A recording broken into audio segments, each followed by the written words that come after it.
SIR প্রক্রিয়া চলাকালীন পরিযায়ী শ্রমিকদের পরিবারের পাশে দাঁড়ালো চাঁচল মহকুমা শ্রম দপ্তর ও পরিযায়ী শ্রমিক কল্যাণ কমিটি। চাঁচলের কয়েক হাজার পরিযায়ী শ্রমিক বর্তমানে ভিন রাজ্যে কর্মসূত্রে থাকায় তাঁদের পরিবারের সদস্যরা প্রয়োজনীয় ফর্ম পূরণ করতে পারছেন না। সেই সমস্যা দূর করতে জেলা পরিযায়ী শ্রমিক কল্যাণ কমিটির সদস্য তথা জেলা পরিষদের সভাধিপতি এটিএম রফিকুল হোসেন শ্রম দপ্তরের আধিকারিকদের সঙ্গে নিয়ে পরিযায়ী শ্রমিকদের বাড়িতে বাড়িতে যান। সোনাক্ষী, মশলা কোথায়?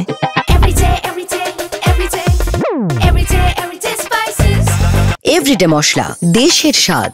রামকৃষ্ণ আইভিএফ সেন্টার, মা হওয়ার স্বপ্ন পূরণ।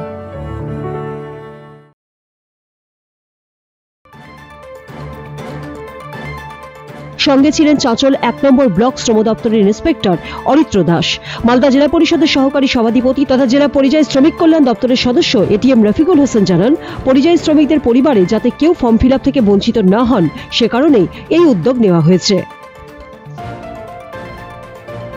আজকে আমি আমার দপ্তরেরই ইন্সপেক্টর এবং যারা এসএলও আছে অর্থাৎ সেলফ লেভেল যারা আমাদের জিপি লেভেলে কাজ করে তাদের সঙ্গে নিয়ে কিছু মেনলি মহানন্দপুরের আমাদের বিষ্ণুপুর এলাকায় দুটো বুথ 108 এবং 109 নম্বর বুথে গেছিলাম। ওখানে প্রচুর প্রায় ওখানে 500 লোক বাইরে থাকে, তো তাদের ফ্যামিলি যারা ছিল তারা ফর্ম ফিল আপ এইসব সমস্যা নিয়ে অনেক জটিলতা অনেক টেনশনে থাকছে।